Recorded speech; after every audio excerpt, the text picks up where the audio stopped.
आलू सब्जियों में ऐसा नाम है जिसका अपना अलग ही रसूख है। बात जब भारतीय पकवानों की होती है तो आलू का दर्जा थोड़ा ऊंचा हो जाता है। खास बात यह है कि आलू सस्ता भी होता है, इसलिए देश के ज्यादातर लोगों को आलू खरीदना कोई बड़ी बात नहीं है। मगर इन दिनों आलू खास वजह से चर्चा में है। आलू के भी भाव बढ़ गए हैं। दरअसल ओडिशा में आलू के रेट आसमान छू रहे हैं। हुआ ये कि पिछले दिनों पश्चिम बंगाल के आलू व्यापारियों ने हड़ताल कर दी थी। बस इसी वजह से ओडिशा और बंगाल बॉर्डर पर आलू से लदे कई ट्रक रास्ते में फंस गए। नतीजतन आलू के दाम भी बढ़ गए। हालांकि अब हड़ताल खत्म हो चुकी है, लेकिन इसी बीच ओडिशा के पूर्व सीएम नवीन पटनायक का एक लेटर बहुत ज्यादा वायरल हो रहा है, जिसमें उन्होंने ममता बनर्जी से हस्तक्षेप करने की मांग की है। चलिए जानते हैं पूरा मामला कि आखिर आलू पर पॉलिटिक्स क्या हो रहा है और क्या है ये पूरा मामला जो दो राज्यों के बीच में फंसा हुआ है। इसी को लेकर दोनों राज्यों के बीच आलू पर सियासत का दौर अब शुरू हो चुका है। पश्चिम बंगाल के मुख्यमंत्री ममता बनर्जी ने हाल ही में अधिकारियों को आलू सहित सब्जियों की कीमतों को नियंत्रित करने के लिए कदम उठाने का निर्देश दिया था। जमाखोरी रोकने के लिए राज्य सरकार के जरिए गठित कमेटी बाजारों में छापेमारी भी कर रही है। एक अधिकारी ने कहा है कि इससे बंगाल के बाजार में आलू की कीमतों में थोड़ी गिरावट आई है, लेकिन यही आलू जो है वो ओडिशा में आसमान छू रहा है। लगभग 50 रुपए केजी बिक रहा है। जो आलू 10 रुपए 15 रुपए अमूमन मिलता है वो इतना महंगा मिल रहा है। वहीं ओडिशा के मुख्यमंत्री मोहन चरण मांझी ने पश्चिम बंगाल की मुख्यमंत्री ममता बनर्जी से उनके राज्य से आलू की आपूर्ति से संबंधित मुद्दों पर चर्चा की। उन्होंने पश्चिम बंगाल से आलू की आपूर्ति रोके जाने से उत्पन्न हुए संकट को हल करने के लिए बनर्जी से हस्तक्षेप करने की मांग की। मांझी ने नई दिल्ली में बनर्जी से मुलाकात की। दोनों नेता नीति आयोग की शासी परिषद की बैठक में भाग लेने के लिए राष्ट्रीय राजधानी में थे। मांझी ने एक्स पर एक पोस्ट में कहा कि पश्चिम बंगाल की मुख्यमंत्री ममता बनर्जी के साथ ओडिशा में आलू की आपूर्ति की समस्या पर चर्चा की। इस अस्थायी मुद्दे को हल करने के लिए ओडिशा के आपूर्ति मंत्री ने भंडारण की जांच की और स्थिति की समीक्षा की। राज्य सरकार आलू की कीमतों को नियंत्रित करने और आपूर्ति की समस्या को जल्द से जल्द हल करने के लिए आवश्यक कदम उठा रही है। अब सवाल ये उठता है कि आखिर ओडिशा के लिए क्यों जरूरी है बंगाल का आलू, तो चलिए इसको भी समझते हैं।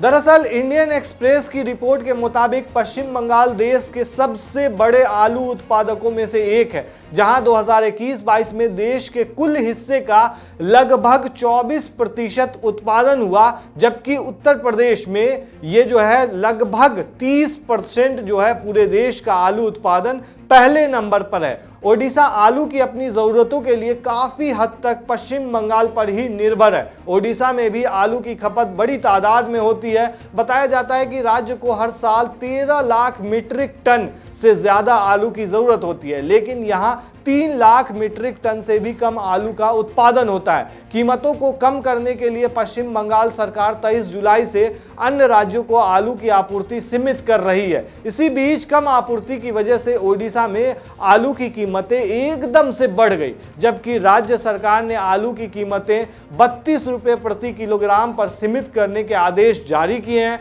फिलहाल आलू खुदरा में 50 से 55 रुपए प्रति किलोग्राम के हिसाब से बिक रहा है। ओडिशा को हर साल 13 लाख मीट्रिक टन से ज्यादा आलू की जरूरत होती है, लेकिन यहां सिर्फ और सिर्फ 3 लाख मीट्रिक टन से भी कम आलू का उत्पादन होता है। ऐसे में बंगाल का जो आलू है वो ओडिशा के लिए काफी ज्यादा जरूरी हो जाता है और वो उस पर निर्भर हो जाता है। दरअसल बंगाल में आलू व्यापारियों ने दूसरे राज्यों को आलू की आपूर्ति करते हुए राज्य पुलिस और स्थानीय प्रशासन द्वारा कथित उत्पीड़न के खिलाफ अनिश्चितकालीन हड़ताल का आह्वान किया था। इससे आलू की कमी हो गई और बदले में राज्य में कीमतों में उछाल आया है। इसी मामले को लेकर सत्तारूढ़ भारतीय जनता पार्टी और मुख्य विपक्षी बीजू जनता दल के बीच एक दूसरे से आगे निकलने की होड़ लगी हुई है। विपक्ष के नेता और पूर्व सीएम नवीन पटनायक ने पश्चिम बंगाल की मुख्यमंत्री ममता बनर्जी को पत्र लिखकर आपूर्ति को सुचारू बनाने का अनुरोध किया। पटनायक ने अपने पत्र में कहा कि बारिश की वजह से ओडिशा के बाजार में आलू की आपूर्ति कम हो गई है, जिसके परिणाम स्वरूप कीमतों में वृद्धि हुई है, जिससे आम लोगों की परेशानी बढ़ गई है।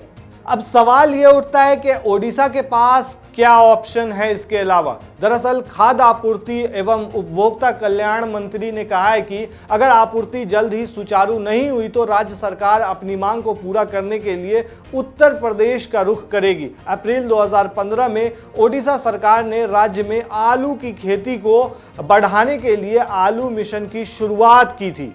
इस पहल का उद्देश्य भंडारण और वितरण प्रणाली को मजबूत करना भी था। हालांकि इसके परिणाम उम्मीद के मुताबिक नहीं रहे, जिसका मुख्य कारण जो है वो पर्याप्त भंडारण सुविधाओं की कमी बताया गया है। हालांकि राज्य के कोरापुट और कंधमाल क्षेत्र में आलू की खेती की जाती है, लेकिन किसानों को अक्सर मजबूरी में आलू बेचना पड़ता है और इसका भंडारण नहीं हो पाता है। आलू की जमाखोरी पर सरकार की चेतावनी भी जारी हुई है और सरकार ने कहा है कि अगर इस तरह का किसान या फिर जो भी जमा करेंगे आलू को, उनके खिलाफ कार्रवाई की जाएगी।